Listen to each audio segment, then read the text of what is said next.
नमस्कार दोस्तों, मैं रवि शर्मा आप सभी का स्वागत करता हूं हमारी सेशन में, जहां पर हम टॉप 25 सामान्य विज्ञान के प्रश्न हैं वो यहां पर देखने वाले हैं। ये जो प्रश्न है ये आपके एग्ज़ाम के रिगार्डिंग बहुत ज़्यादा इंपॉर्टेंट है। आपके एग्ज़ाम में 100% यहाँ से क्वेश्चंस आएंगे। तो चलिए शुरुआत करते हैं। ये जो वीडियो है ये आपके एनटीपीसी एग्ज़ाम्स के लिए और जो बाकी जिसमें भी साइंस पूछे जाती हैं उन सभी एग्ज़ाम्स के लिए बहुत ज़्यादा इंपॉर्टेंट है। तो अगर आप यहाँ पर इस वीडियो को लाइक ज़रूर कीजिए अगर आपको ये वीडियो पसंद आता है, और हाँ, इसे शेयर करना तो बिल्कुल भी मत भूलिएगा, ठीक है। तो चलिए शुरुआत करते हैं। आज का आपका पहला क्वेश्चन, प्रोटीन की इकाई क्या है? यूनिट ऑफ प्रोटीन पूछा है आपको, तो यहां पर ऑप्शन नंबर सी करेक्ट है। यहां पर एमिनो एसिड जो है वो प्रोटीन की इकाई बोली जाती है। अगर मैं ये कहूं कि एमिनो एसिड के द्वारा प्रोटीन का निर्माण होता है तो ये बात भी बिल्कुल सही है। अगला क्वेश्चन यहां पर, ग्लाइकोलिसिस में परिवर्तित होता है। देखो, ग्लाइकोलिसिस जो है ये ग्लूकोज पायरुविक एसिड में परिवर्तित होता है। तो ऑप्शन नंबर आपका यहां पर क्या होगा? डी जो है वो आपका यहां पर करेक्ट आंसर होगा। क्लियर है। अगला क्वेश्चन यहां पर, कोशिका में प्रोटीन संश्लेषण का स्थान होता है। देखो, कोशिका जो है इसमें जो प्रोटीन संश्लेषण होता है वो यहां पर राइबोसोम्स करते हैं, ठीक है। तो यहां पर ऑप्शन नंबर आपका सी करेक्ट होगा, यानी कि ऑप्शन नंबर सी राइबोसोम जो है वो आपका यहां पर राइट आंसर होगा।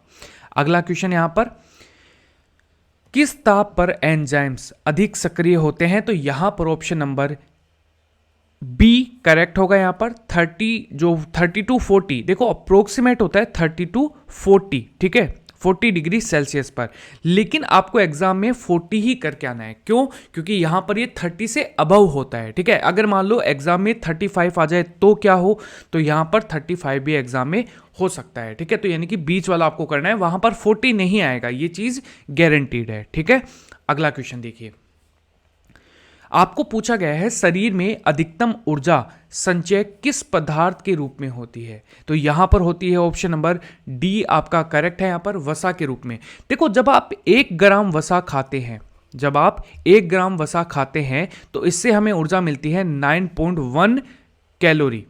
अच्छा, हम ज़्यादा वसा क्यों नहीं खाते? अगर हम यहाँ पर सबसे ज़्यादा एनर्जी इन्हीं से मिलती है, क्योंकि वसा अगर यहाँ पर हम इनको डाइजेशन नहीं कर पाते हैं तो हमें यहाँ पर ये किसके रूप में हमारे संचित हो जाते हैं? हमारे बॉडी में कोलेस्ट्रॉल के फॉर्म में संचित हो जाते हैं, जिसके कारण हमें हार्ट अटैक्स वाली प्रॉब्लम जो है वो यहाँ पर ज़्यादा होती है। अच्छा, इसके अलावा अगर हम 1 ग्राम कार्बोहाइड्रेट्स की बात करें तो इसका अंदर 4.1 टू 4.3 के बीच में कैलोरी जो यहां पर एनर्जी है वो यहां पर हमें मिलती है।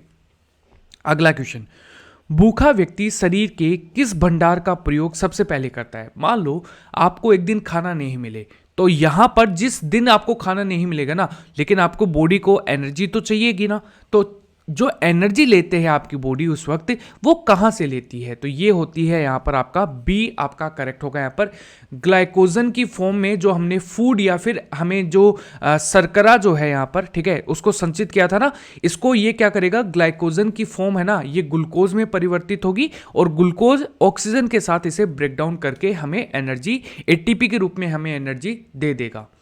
अगला क्वेश्चन देखिए, यहां पर जलीय अपघटन में ऊर्जा मुक्त होती है, तो यहां पर होता है ऑप्शन नंबर आपका ए करेक्ट होगा। यहां पर जल वाष्प, ये जल के रूप में, ठीक है, ये वाष्प के रूप में, यहां पर ये वाष्पा के रूप में यहां पर राइट आंसर होगा, ठीक है।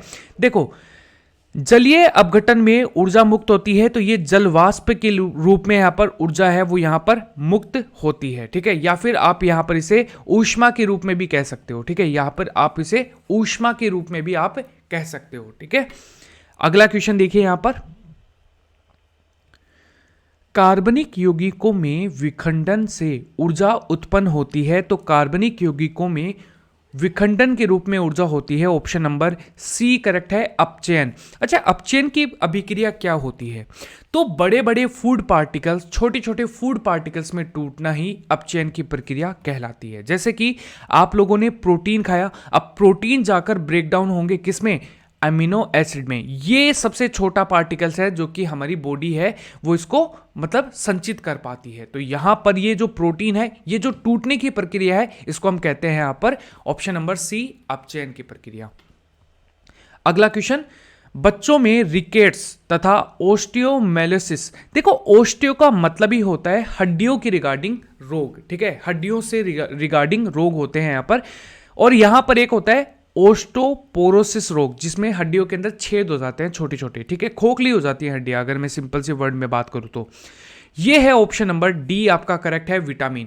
देखो रिकेट्स जो होता है ना ये बच्चों में होता है, ठीक है, और ओस्टियोमलेशिया जो होता है ये अडल्ट्स में होने वाला डिजीज है यहाँ पर, ठीक है, और ये विटामिन डी के कारण होने वाली डिजीज है। चलिए अगला क्वेश्चन देखिए यहाँ पर, कोबाल्ट धातु किस विटामिन में होती है? तो कोबाल्ट धातु जो है वो विटामिन डी के अंदर होने वाली यहां पर ये जो धातु है वो आपको यहां पर विटामिन डी में आपको यहां पर देखने को मिलेगी, ठीक है।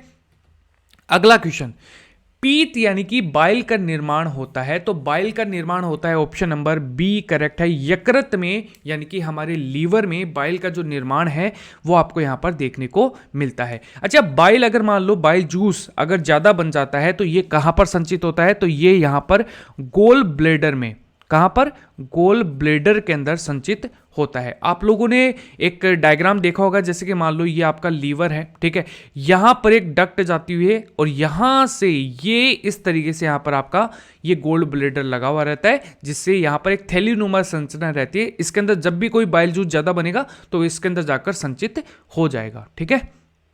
अगला क्वेश्चन, विटामिन सी है। देखो विटामिन सी जो है वो है option number D, ascorbic acid. Option number आपका यहां पर क्या हो गया? बी जो है वो आपका यहां पर करेक्ट होगा। क्लियर है।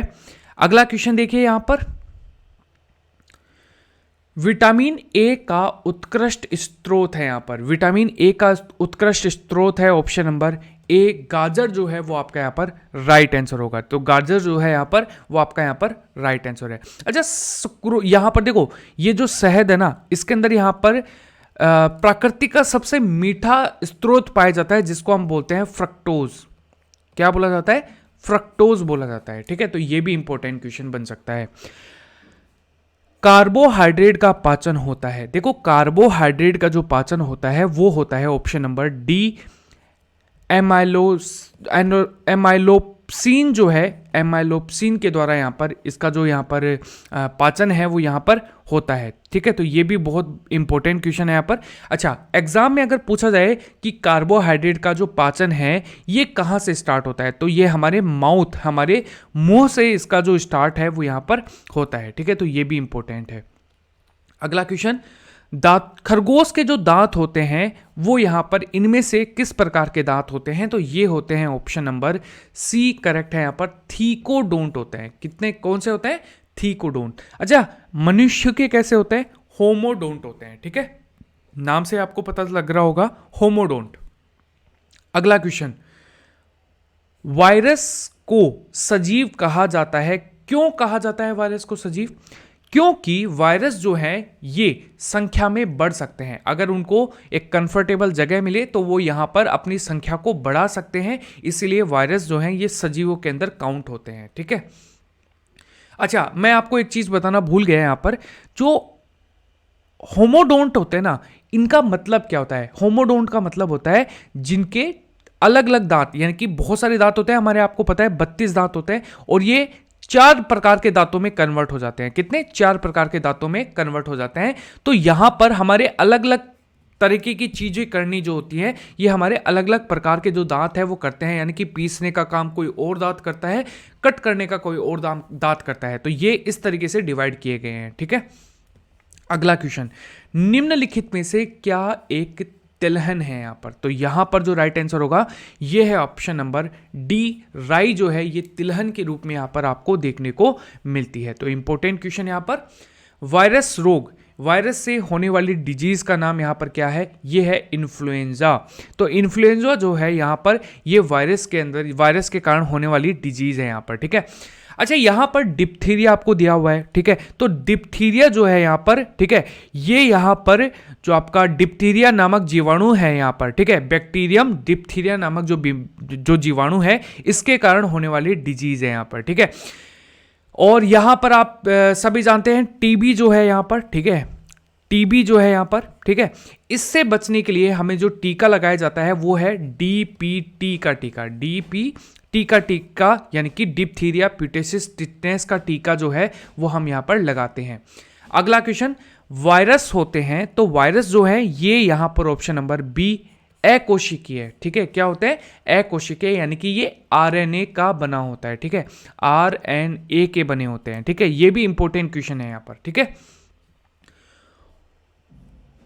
ओरिजिन ऑफ स्पेसीज नामक बुक किसके द्वारा लिखी गई है? तो ओरिजिन ऑफ स्पेसीज नामक जो बुक है ये लिखी गई है सी डार्विन के द्वारा। ऑप्शन नंबर आपका सी यहां पर करेक्ट होगा। अच्छा, इन्होंने ये बुक कब लिखी थी? तो इन्होंने 1859 में यह बुक जो है वो प्रकाशित हुई थी। इंपॉर्टेंट क्वेश्चन, एड्स का कारण क्या है? तो देखो एड्स का कारण है ऑप्शन नंबर डी, यहां पर STLV3 या फिर HIV, ठीक है, HIV के द्वारा जो वायरस होता है HIV वायरस भी हम इसे यहां पर बोल देते हैं, ठीक है, तो ये भी इंपॉर्टेंट है। अच्छा, HIV की फुल फॉर्म क्या होगी? तो यहां पर ह्यूमन इम्यूनो डिफेंसी सिंड्रोम, यहां पर ह्यूमन इम्यूनो डिफेंसी वायरस जो है वो आपका यहां पर होगा।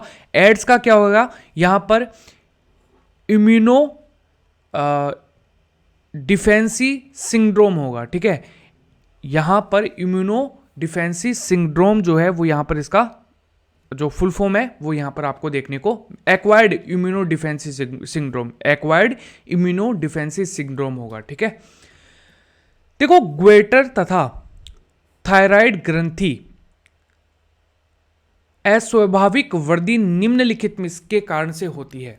देखो ग्वेटर जो है यहां पर, ठीक है, ये जो ग्वेटर डिजीज आप लोगों ने सुनी होगी या फिर थायराइड ग्रंथि में अस्वाभाविक वृद्धि जो है ये किसके कारण से होती है? तो यहां पर ऑप्शन नंबर ए आयोडीन की कमी के कारण यहां पर जो ग्वेटर डिजीज है यहां पर एक रोग होता है जो कि यहां पर जिसको हम बोलते हैं ग्वेटर, इंग्लिश में ग्वेटर लिखा जाता है, ठीक है, GOITER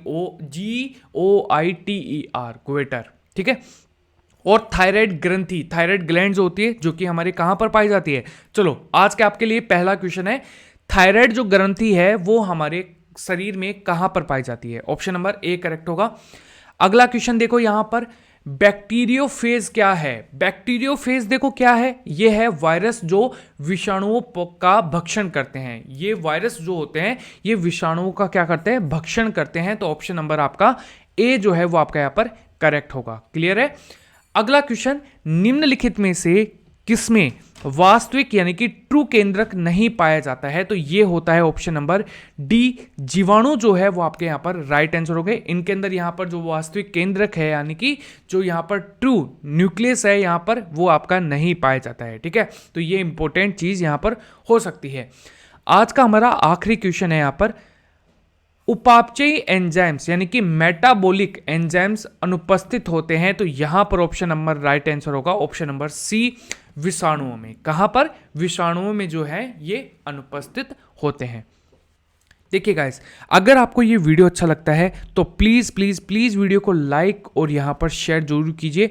और यहां पर अगर आप इसे लाइक करते हैं और यहां पर ज़्यादा, अगर हम आज का जो टारगेट है लाइक का वो 1000 लाइक का रखते हैं, अगर आपको ये वीडियो अच्छा लगता है तो प्लीज़ वीडियो को शेयर जरूर कीजिएगा और लाइक ज़रूर कीजिएगा। इससे मेरा जो मोटिवेशन है वो यहाँ पर बढ़ेगा। मैं आप लोगों के लिए ऐसे ही डेली बेसिस पर जो यहाँ पर हम वीडियोज़ लेके आने वाला हूँ, ठीक है, उसकी सीरीज़ मैंने यहाँ पर चला दी है। तो यहाँ पर ये जल्दी से यहाँ पर इस चैनल को भी सब्सक्राइब करना मत भूलिएगा। तो चलिए अगले वीडियो में मिलते हैं। Bye everyone and take care.